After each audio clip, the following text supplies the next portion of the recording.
Hi everyone, I am Janine Bowmaker from Benor International Group and Great Barrier Reef Academy, and we are interviewing John Power today.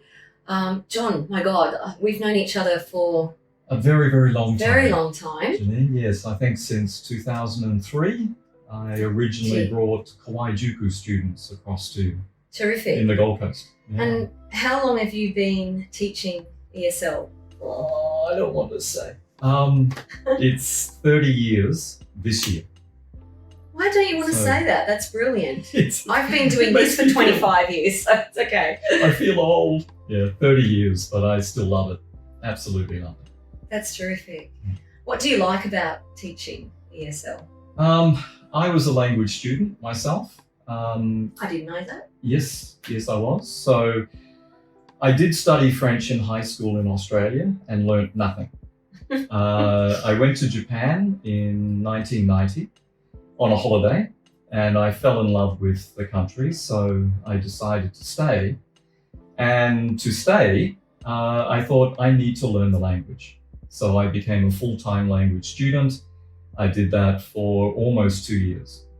So I started from zero, from beginner, from konnichiwa, all the way through to basically a second level Japanese speaker. Nikyu. Nikyu. Okay. Yeah. Terrific. I couldn't get that EQ, that first level. Oh no, that's impossible. Okay, all right. But because I went through that process and I was teaching English at night to pay for my Japanese lessons. So I really got to see it from both sides. And I saw that if you have a good teacher, which I did, it makes all the difference in the world.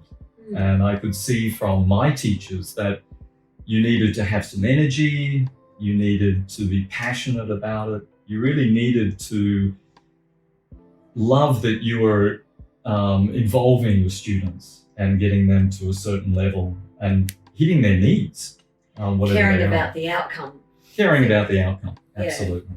Yeah. I think that's what's been key for us through all these years here. Like, we actually care about the outcome. We care that the student has a good experience. Oh, of course. And that's why we're working with John at the Academy, because I wanted to make sure that we had a brilliant ESL teacher. Oh. So for those that don't know, ESL, English as a Second Language. So it's really great to have you on board. Oh, thank you. And I'm glad to be here. Yeah, and what we're offering to students is various opportunities where they can come online or they can watch some of the courses that have already been put together.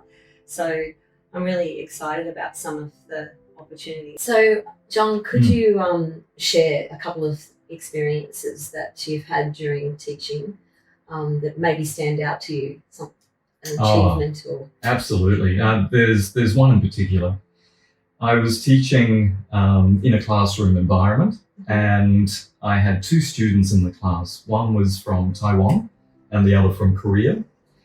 The female student was Taiwanese and the Korean student was male. And when they started, their English was very, very low level. During my class, the romance blossomed, and as their English got better and better, and they had a good reason to get better English. Yes. They're now married. They have two children. Oh, wow. And Rooney, the Korean student, now runs his own English school in Korea, a place called Jeju Island. Wow. Yeah. And his wife helps with the teaching. In fact, her English is better than his. Isn't that lovely? That's the thing. It's not just learning the language. It's learning the culture, and it's being able to use the English in a real life experience. And so that's a fantastic story. It is a great story. I always look forward to telling my students to watch Days of Our Lives or Neighbours, things like that they can get involved in and understand, even though they don't understand the English completely. Because that's how I learned when I was in Japan, watching love dramas. Well, all up, I had 16 years in Japan. That's a long time. And I did the same thing. When I first started to study, I watched Sazai-san, Crayon Shin-chan, a lot of animation or anime. Yeah.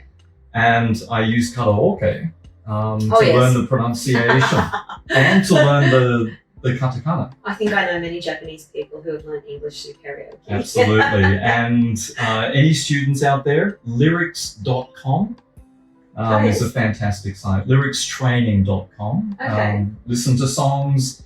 As you listen, you have to type in the words that are missing. It's That's a great way. terrific. And I like to use music in my classes. Classes have to be fun. Yes. If the students are not enjoying the classes, and if they can't see the function, they can't see how can to I use use this. Exactly. It's not about just learning grammar or vocabulary. This really has to show, okay, you're shopping. This is the real language that we use. Or greetings. We don't all say, I'm fine, thank you, and you. Although it's great English, but we have many different styles. I'm Yes. great, I'm okay, I'm not bad. Yeah. So in my own classes, I try to really structure or explain those differences. What is the real English and how do we use it? Do you that's throw a more bit fun. of Aussie slang in there as well? Oh, absolutely. Absolutely. And in fact, one of the classes I will be teaching with you, it's all about Australian English and what the difference is between Australian and perhaps American English.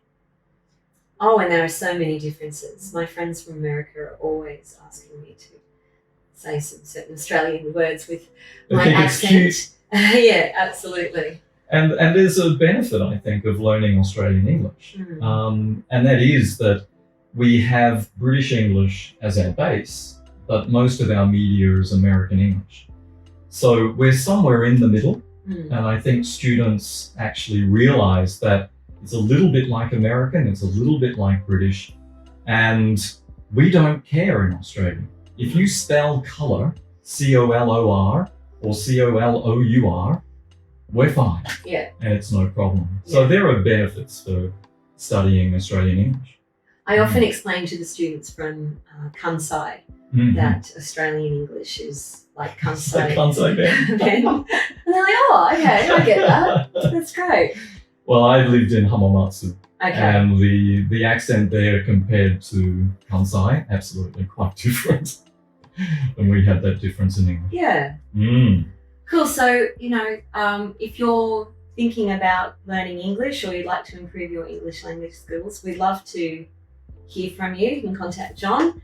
And I look forward to what we can create at the Great Barrier Reef Absolutely. Academy. And, it's really important that people still continue to connect with Cairns, connect with Queensland, and develop their English language skills. And hopefully that's what we can do through our academy. Absolutely. Please come online, come and Zoom with me. Terrific.